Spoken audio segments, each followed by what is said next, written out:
मल्लिकार्जुन खड़गे का एक वीडियो बहुत तेजी से वायरल हो रहा है जिसमें वो कांग्रेस के कुछ एमपीओ से और स्पेसिफिकली इमरान मसूद से ये कह रहे हैं कि हैदराबाद की परेशानी को हम यहाँ आने नहीं दे सकते हैं, यूपी से दूर रखो। जी हाँ, उनका जो इशारा है वो एक ही तरफ जा रहा है। जैसा कि हम सबको पता है कि उत्तर प्रदेश के इलेक्शंस बस आने वाले हैं और इस टाइम पर कांग्रेस के अंदर जिस तरीके की लहर गुजर रही है, जिस तरीके से उनके दिमाग के अंदर वो डर फैला हुआ है, इससे साफ साफ पता चल रहा है कि उनकी जो रणनीति है यूपी इलेक्शन के अंदर वो बहुत पीछे रह रही है। जी हाँ, उन्होंने जिस हिसाब से अपने कांग्रेस के एमपीज को इस तरीके से बोला है हैदराबाद की एक परेशानी, जिससे वो असदुद्दीन ओवैसी की बात कर रहे हैं, उससे ये पता चल रहा है कि उनको इतना डर है कि इस बार माइनॉरिटी वोटर बैंक कहीं ये लेके ना चले जाए। अब आपके दिमाग में बहुत सवाल होगा कि एक नेशनल पार्टी एक रीजनल पार्टी के लीडर से इस प्रकार क्यों डर रही है। वो भी अगर मैं बता दूं, AIMIM रीजनल पार्टी भी आप छोड़ दीजिए, एक रिलीजियस पार्टी कह लीजिए, एक माइनॉरिटी पार्टी है वो, जो ऑलमोस्ट सिर्फ एक जगह का वोट केटर करती है और उसका वर्चस्व सिर्फ अगर आप ध्यान से देखेंगे तो सिर्फ और सिर्फ हैदराबाद के अंदर है। और अब नेशनल पार्टी जो कांग्रेस है, इंडिया की सेकेंड लार्जेस्ट पार्टी है, 99 मेंबर्स है उनके खुद के पार्लियामेंट के अंदर, उसके बावजूद भी, इतने सीटों के बावजूद भी उनको ये डर बैठ रहा है। दरअसल पूरा मामला समझाती हूँ। यूपी इलेक्शन के अंदर देखिए, सिंपल सी बात है, हिंदुत्व का वोट किसको जाएगा? बीजेपी को जाएगा। यहाँ पर अब बचे माइनॉरिटी के लोग। अब इस बार प्रॉब्लम क्या हो गई है, अखिलेश यादव को मुस्लिमों का वोट तो जा ही रहा था, साथ ही साथ दलितों का भी वोट जा रहा था। लेकिन इस बार मायावती फिर से सरकार में आ रही है। इस बार मायावती फिर से हर जगह कैंपेनिंग शुरू कर रही है। उनका जो पावर पैक कमबैक आया है, इससे आप पता है किसको डर लग रहा है? आपके यहाँ पर जो लोग हैं, अखिलेश यादव को और कांग्रेस को। क्योंकि देखिए यहाँ पे क्या होगा कि अखिलेश यादव और कांग्रेस की वोटर बैंक से दलितों का वोट तो कटेगा ही कटेगा, क्योंकि दलित तो अपनी मायावती के पास ही जाएंगे। दूसरी ओर जो पश्चिमी अगर आप देखेंगे, जो आपकी यूपी है, मतलब जो वेस्टर्न साइड ऑफ यूपी है, यहाँ पर जो जाट मुस्लिम है, गुजर मुस्लिम है, इनका भी वोट मैक्सिमम मायावती के पास जाएगा, क्योंकि उनमें भी दलितों की जो संख्या है वो बहुत ज्यादा है। साथ ही साथ हम ये देख रहे हैं कि किस तरीके से अब मायावती इनके वोटर बैंक में से, समझिए अगर करीबन 40% वोटर बैंक है इन दोनों का, कांग्रेस और सपा मिलाकर, तो हमें समझ में आ रहा है कि मायावती 10% काट लेगी। अब ओवैसी साहब की जो परफॉर्मेंस थी उनकी पार्टी की बिहार इलेक्शन में, जहां पर उन्होंने 6 सीट ले ली, मतलब आप समझ रहे हैं कि कांग्रेस की एज एन इंडिविजुअल पूरे बिहार इलेक्शन के अंदर करीबन 5 या 6 सीट आई थी, और AIMI की उस पूरी सीट मिला के 5 या 6 आई है। तो ऑलमोस्ट नंबर सिमिलर ही था इन लोगों का। और अब कांग्रेस के दिमाग में डर बैठ गया है कि 10% तो मायावती लेके चली जाएंगी, साथ ही साथ मुस्लिमों का 10%, दलितों का भी, दलितों का आप मान लीजिए 20% लेके चली गए। बाकी बचा कुचा जो माइनॉरिटी वोटर बैंक है, अब वो ओवैसी साहब आएंगे तो जिस तरीके से बिहार ने उनको ये मौका दे दिया, उस तरीके से क्या पता यूपी में भी ये संचालन चल जाए और यूपी में भी उनको वोट मिलना शुरू हो जाए। इस टाइम पर ओवैसी साहब से यूपी इलेक्शन के अंदर लोग बहुत बुरी तरीके से डरे हुए हैं। पिछली बार का जो यूपी का इलेक्शन था उसमें हमने देखा था कि कैसे जो माइनॉरिटी वोटर बैंक था उसको बांटने के लिए अखिलेश यादव ने कितना दिमाग लगाया था।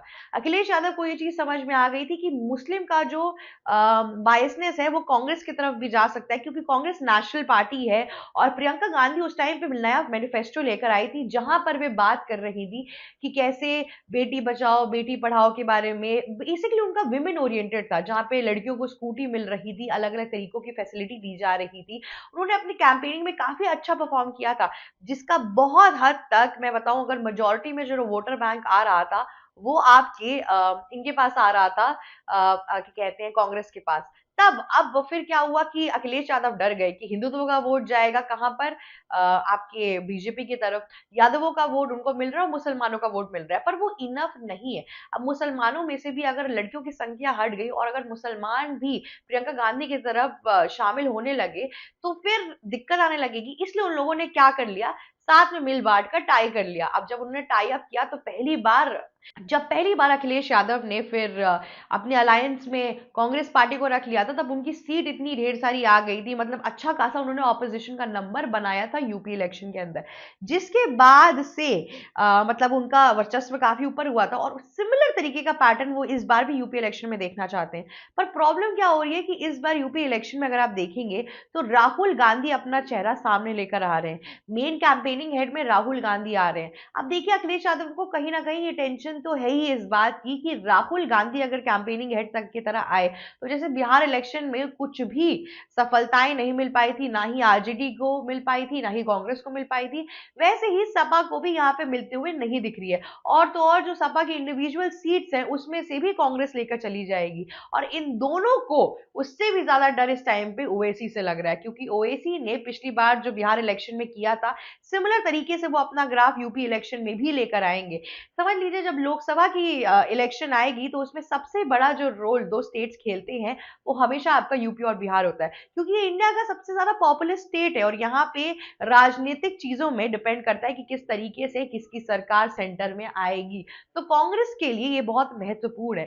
कांग्रेस को ये समझ में आ गया है कि हमने बिहार इलेक्शन में तो खासा कुछ बनाया नहीं, अब हम यूपी इलेक्शन में तो एटलीस्ट अच्छा कर ले, ताकि अगर हम संसद में बैठे तो हमारी फिर भी ऑपोजिशन की तरह एक मेजोरिटी बन के सामने आए। लेकिन वो भी चीजें नीचे जाते हुए दिख रही है, क्योंकि रीजनल पार्टीज अड़ंगा लगाने के लिए आ रही हैं। और यही एक डर था जो हमें मल्लिकार्जुन खड़गे की आंखों में दिख रहा था, जिस हिसाब से वो एक हैदराबाद की परेशानी के हिसाब से बोल रहे थे। मतलब आप समझिए कि कांग्रेस नेशनल पार्टी है और उनके प्रेसिडेंट इस हिसाब से एक आदमी से इतना डर रहे हैं, तो वैसे साहब ने कुछ ना कुछ तो कमाल किया ही है। और जिस तरीके से आजकल उनकी पार्लियामेंट्री स्पीच आ रही है, जिस तरीके से वो इंटरनेशनल मैटर्स के ऊपर बीजेपी का साथ की बात नहीं कह रही हूं मैं, पर फिर भी बहुत ही ज्यादा जो उनके स्टेटमेंट्स आ रहे हैं उसमें से एटलीस्ट ये तो पता चल रहा है कि वो एक तरीके से इंडिया के साथ है। वो एंटी इंडिया बात नहीं कर रहे हैं कभी भी, वो हमेशा एंटी गवर्नमेंट बात कर रहे हैं। तो इस वजह से लोगों का जो एक तरीके का झुकाव है वो उनकी तरफ जा रहा है। और दूसरी चीज कि इतने सालों से मुल्ला समाज ने, फिर बाकी आपके यादवों ने क्या किया, दलितों ने समाजवादी पार्टी पे भरोसा दिखाया, पर समाजवादी पार्टी इतने सालों से जीत तो पाई नहीं, क्योंकि उनके टक्कर में कौन है, योगी आदित्यनाथ। अब योगी आदित्यनाथ ने शासन में कोई कमी रखी ही नहीं यूपी में, अगर आप ध्यान से देखेंगे तो क्राइम रेट इतना कम कर दिया, एजुकेशन सिस्टम इतना अच्छा कर दिया। तो इससे ऐसा थोड़ा ना कि सिर्फ मेजोरिटी वोटर्स को ही फायदा हो रहा है, माइनॉरिटीज को भी तो फायदा हो ही रहा है ना, सब्सिडीज और ये सब मिल रही है। अब अपने राज्यकाल में अगर आप अखिलेश यादव का देख लेंगे तो उनके राज्यकाल में आज से जितनी चीजें हुई नहीं थी। उनको तो ढंग से ये भी नहीं पता होगा कि किस जगह पे कौन कौन से एमएलए इस टाइम पर लड़ रहे हैं, कौन सी कॉन्स्टिट्यूएंसी से कौन यहाँ पे शामिल है। और सेम हाल कांग्रेस का भी है। आप राहुल गांधी से पूछ लीजिए, राहुल गांधी के पास आज सच कोई एमपी और एमएलए की लिस्ट ही नहीं है, ना ही वो इतना ग्राउंड वर्क करते हैं। ये लोग पता है क्या करते हैं, जब इलेक्शन आता है उसके 2-3 दिन पहले जाएंगे, अपना रोड शो करेंगे, वापस आ जाएंगे। जबकि योगी आदित्यनाथ बहुत ज्यादा ग्राउंड में बिलीव करते हैं। मैं आपको बता दूं, गोरखनाथ टेम्पल में अभी भी जनता दल होता है, जहाँ पे इतने ढेर सारे लोग आते हैं, गोरखपुर से आते हैं, बस्ती, देवरिया, बहुत जगहों से लोग आते हैं और योगी जी उनकी प्रॉब्लम समझने की कोशिश करते हैं, उनसे बात करते हैं, तो वो ग्राउंड से जुड़े रहते हैं। यही सेम चीज हमने मुलायम सिंह के अंदर भी देखी थी। अखिलेश यादव के अंदर वो चीज नहीं है। अखिलेश यादव अगर अपने पिताजी का जो पूरा इतिहास रहा, या जिस तरीके से वो ग्राउंड वर्क करते थे, वो भी अगर सीख लेते तो आज बहुत अच्छा परफॉर्म करते। उनको पार्टी में ओएसी से या कांग्रेस से डरने की कोई जरूरत नहीं पड़ती। लेकिन उन्होंने भी ये चीज नहीं समझी, उनको भी राज ठाट में जो पॉलिटिक्स मिली थी उसको लेकर वो आगे बढ़ गई, इसीलिए उनको ये समझ नहीं आ रहा है कि किस तरीके से क्या करना है। ये चीज यहाँ पे कंप्लीटली दिख रही है।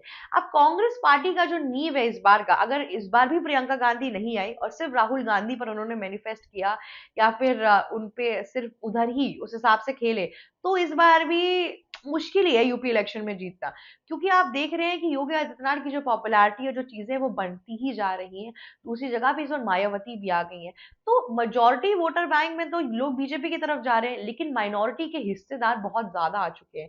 इसीलिए अब अखिलेश यादव को आपने देखा होगा कि कैसे वो नेशनल इश्यूज पे बात कर रहे हैं, ताकि वो लोगों को आकर्षित करना चाहते हैं कि मुझे नेशनल इश्यूज भी पता है, मैं सिर्फ और सिर्फ मुसलमानों और यादवों का समर्थन नहीं करता हूँ, मैं एक प्रदेश को प्रदेश की तरह ही देखता हूं। पर आज तक उन्होंने ऐसा कुछ सच में नहीं माना है, ना उन्होंने माना है, ना उनके पिताजी ने माना है। इन लोगों ने हमेशा माइनॉरिटी पॉलिटिक्स खेली है। इनफैक्ट कांग्रेस भी हमेशा इसमें ही बिलीव करते आ रही है। स्टार्टिंग से आप देखेंगे कांग्रेस का जो इंक्लाइनेशन नेहरू के टाइम से है, वो हमेशा से ही माइनॉरिटी की तरफ रहा है। सोचिए उस टाइम पर तो भारत सक्रिय था, भारत में नई नींव रखी जा रही थी, उसके बावजूद भी हमने ये सब कुछ देखा। तो इन लोगों का जो माइनॉरिटी वोटर बैंक का ये जो पूरी चॉइस है, ये सही से चलेगी ही नहीं इस टाइम पर। इतने दावेदार आ चुके हैं कि अब जो वोटर बैंक बँटना है, वो तो बँट के ही रहेगा। पर देखना ये होगा कि इस बार कांग्रेस अलायंस किसके साथ करती है। इस बार कांग्रेस इंडिविजुअली लड़ती है, अलायंस में लड़ती है कि क्या करती है? ये बहुत महत्वपूर्ण सवाल है, जो इस टाइम पे हम सबके सामने आ रहा है। यूपी इलेक्शन के और महत्वपूर्ण चीज़ों के लिए जुड़े रहिए हमारे साथ। नमस्कार दोस्तों, मेरा नाम शिवी चित्रांशी है और आप देख रहे थे एबीसी हिंदी। अगर आपको हमारी वीडियो अच्छी लगी तो लाइक, शेयर, सब्सक्राइब और कमेंट करना मत भूलिएगा। जाते-जाते बेल आइकन भी हिट कर दीजिएगा। Thank you so much for watching us. ABC Hindi news आज ही जुड़िए हर खबर के साथ